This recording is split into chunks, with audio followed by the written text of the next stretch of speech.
I'm excited to have on our next guest. I don't think we've had him on since I've been We have not. No, with the this show. is the first time. Gary Wall, Supervisor for the Charter Township of Waterford. Great to have you with us, Gary. How are you? Good. Yourself? Thank you for having me on your show. I'm like, how have we not had you on? You're our neighbor. Yes, I know that. But again, it's like there's all the stuff that goes on. Things get kind of pushed to the side once in a while. I'm not offended in any way, shape, or form, and I'm very grateful you asked me to be on the show. Well, we do know, though, Waterford has a great programming and a great team over there with your own public access channel and station. Josh and Denise and so many of them, they do a good job over there in Waterford. Yep, they are very, very talented and very gifted. They sure are. Hey, so Gary, how are things going? How are you guys surviving the pandemic? Well, that dirty P word. I know, right? I'm kind of glad I always refer to looking at it and see it in the rearview mirror. It's beyond us now. But again, like I said, we're starting to amp back up. We did some very, very good planning financially and stuff. So we came out of it in good shape financially. And then, of course, there was both federal and county money that came our way to help offset some of the costs. And then now the ARPA money is coming out. We are an entitlement community, so we've got our first check. And we've got that money to work with, and we're still trying to sort through to make sure where we can use it and not have to end up reimbursing it down the road somewhere. But again, like I said, it's working out good. Everybody's getting up running. Library programs are expanding and opening back up. Parks and recreation programs. We got the kids outside playing baseball and soccer and softball and stuff. It's going wide open again. So it's really good to see things back to quote normal. That's kind of a nice thing. I know. This summer just feels so different than last summer, doesn't it? Oh, it sure does. Like I said, it's just like I talked to people last year, like people weren't going fishing. They weren't playing sports. One thing people did do was walk a lot. Our sidewalk system was just full of people all the time. And that's when I realized there was actually a baby boom on in Waterford Township because there was a lot of babies being pushed in buggies last year. And when you see it every day, you really notice it. So that's a good thing in that regard. The population's growing again, and that'll be good for the township in the future, the school district, everybody involved. So with that, Gary, if I can ask as well, because, I'm in Kego, so we're neighbors. I'm in Waterford all of the time, and you mentioned getting outside. For you guys with your beaches, did you have any beaches shut down? Here in Kego, I went to go to the beach yesterday, and it was like closed, E. coli. Yeah, we've got two of them shut down right now. I got a notice on it. I can't remember which ones they were, but we did to notice that two of them were shut down due to E. coli. And again, with all the rain and stuff we've had this year, again, like I said, I don't think that's helped it in that regard because it just nothing has a chance to ever dry out. And, the water levels are coming up all the time, and the flow in the Clinton River system, there's a lot of water running to that, going from lake to lake to lake to lake. So again, I guess it could be worse, but it's not as bad. Right. So, hey, Mother Nature, do you hear that? We need a few sunny days, not just one. Yeah, I not had good luck with Mother Nature. I spent 40 and a half years in the construction business, and some days when I really needed her to cooperate, she didn't. So somewhere I rubbed her the wrong way. I'm sorry.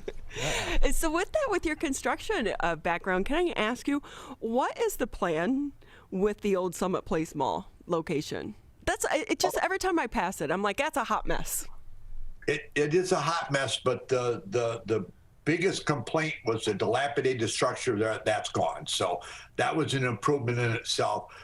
He does have one, I'll say, tenant interested. He'd like to get a second one before he starts his initial building, which I think is 370,000 square feet, and like a distribution center. And again, so he'd like to have two tenants before he starts construction of the building. He's talked like possibly this fall. And then the Sears property directly to the north of that's DTE has purchased that, and they're going to open up a new regional distribution and service center there. And they're supposed to start that project again. And the last meeting I was involved in was in February with them. Late summer, early fall, they're supposed to start that project there too. So, Gary, if you can kind of answer us and give us a little bit of insight as a township supervisor, do you have any say or, a lot of pull in how they're developing that property? Because to me, that really is such a key piece of property for the city of Waterford. Yeah, well, again, we did it back in 2014, PA 210 Commercial Rehabilitation District down for there to give them tax incentives. So it has to be commercial. I know at one time there was talk that they might they might want to put lofts in with the commercial district, like whatever it might be, but lofts are residential, so they don't qualify for tax incentives. So how much do you want to invest in there and not get a tax break on it for the 10-year period? So that said, it's mixed use, commercial, light industrial, but it's still, we haven't really got a commitment out of exactly what it's going to be. I think the first tenant coming in, or the first couple tenants coming in, will really determine what the flow is going to be there. But there's possibility for, like I said, distribution center. You could have a little bit of retail. You could have some office. There's a lot of different things that could go down there, but it's what people want to do once it gets up and rolling, I guess. Again, we're talking with Gary Wall. He's the supervisor for the Charter Township of Waterford. And with that, too, though, because it does look like when I've been at the farmer's market, I usually cut through the road that's behind there. And it seems like they really have done quite a bit of development in that little shopping center behind there. I think it's like a school or an academy. Yes, there is, yep. Both site scholars are over there, and again, that's done very well.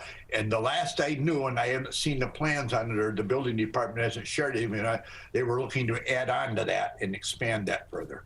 So with that, too, we do know because of the pandemic, so many of the small businesses have shut down. And when you drive through Waterford, you do see a lot of empty storefronts. What do you do to try to attract businesses back to the area?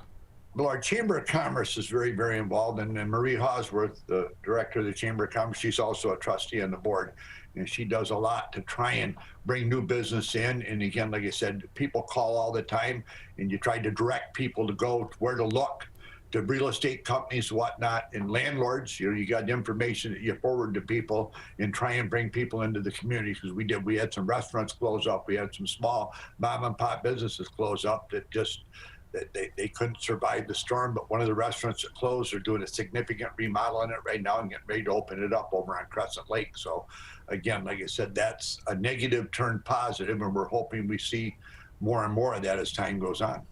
So with Waterford, how does your tax base work? Is it, through sales taxes? Are you getting a big portion through the sales taxes, or are you really reliant on that income tax from, like the residential properties, which we know housing right now, the housing market is crazy. Yeah, it is crazy. And then with the materials the way they are, I'm surprised the new construction has not died out at all. I mean, we still have people coming in applying for permits almost on a daily basis for remods and new construction. But yeah, our biggest tax base is property taxes, followed by state revenue sharing. That's our two biggest. Like I said, property taxes, and like I said, state revenue sharing. That's the two biggest income sources that we have at the township. So as we start to emerge, we hope, from this pandemic, any silver linings for Waterford that you were forced to change because of the crisis, but has turned out to be a positive for the area? Well, it's been an eye-opener for sure. I mean, like I said, this is something, to my knowledge, and anybody that I've talked to, and I've talked to a couple people over 100 years old, and they still have a sense of humor and have their wit about it. They're just like, they never experienced any of that. My own mom is 95, and I have conversations with her on a weekly basis. And it's just like I said, how do you prepare for something this? You don't. You've never experienced it before. There's no recent history on it. And back when something like this happened before, things were so different, but I mean, with the modern era and the electronics and stuff to get information out and stuff is critical. But like I said, we've adjusted, like I said, the way we clean the buildings, and we've made changes. And like I said, we've realigned workstations. We've done different things like that, just, for safety protocol. But again, at the same time, you can only do so much. But again, it's different than what it was. So I said, everybody's so excited to get back to normal. People aren't being careless. They're still being cautious. But at the same time, they want to get back, like I said, quote, to normal and start enjoying life again. And with that, are your meetings back in person yet, or are you still remote? back in person? We had our first live board meeting this past Monday night. Yep, that was, we're back to live meetings again. And What was it like to be in person?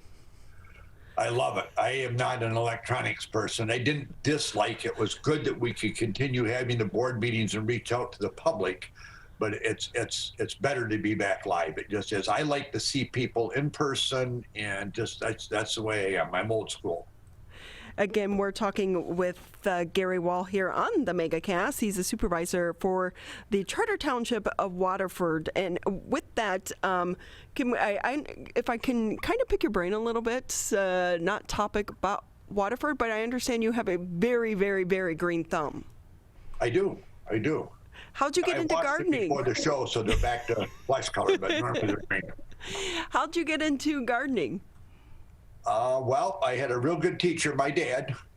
Yep. And then as life went on, Jar Booker, who was a local port wall contractor, and Harold Schramm, who owns an auto part company here in Waterford Township that started in 1923.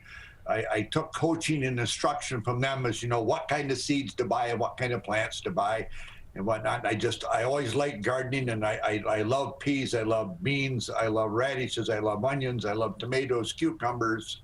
So I just started, and then I just came township as supervisor. I started planting flower beds, and now I've got tomato plants and beans. We had radishes and onions earlier this year, the first round, and the residents come by and get them, especially in an election year. The seniors love the green tomatoes, and they'll tell you, I can buy ripe ones down at the market. I want green ones to fry. So you say, take two, don't take one, take two, and they're very happy they can do that.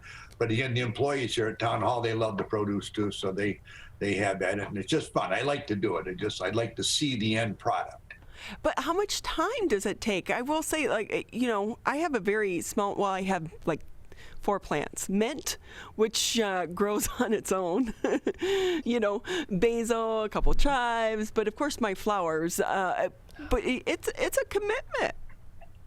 It is, but like I said, my house, I've got several small patches. The biggest one is 16 by 16. I keep small patches. Number one, they're easier to keep up with. You can keep them weeded. There's weeds. I can grow weeds. Trust me. I can. Not weeds, plural. But it's just, like I said, you're able to keep up with the weeding and stuff. And there's smaller plots of gardens, and I have the same thing. And so I've got 1, 2, 3, 4, 5, 6, 7 of them. And then to the township, I've got 2 different vegetable garden beds, and I got 1, 2, 3, 4, 5, 6 flower beds. So, but again, like I said, you keep them weeded out. And I'm not a person putting out mulch and stuff. I like to see the bare dirt. And I get a few weeds, and there's some people go out on cigarette breaks and they pull weeds too. So they just do. So How do you keep the deer away? Would you believe this? Irish Spring soap. How about that? See, we've been using the wrong kind. Yep, I buy it at Sam's Club. You can buy like a 24-pack, and you quarter up the bars, and you put them in the ground around the tulip beds, because they were eating my tulips when I first put them in. And I put them out at home, and I've not had a deer eat a bean, a pea, cucumber plants, flowers, tulips, nothing. They've touched nothing since I started using that. And that was a local gardener here.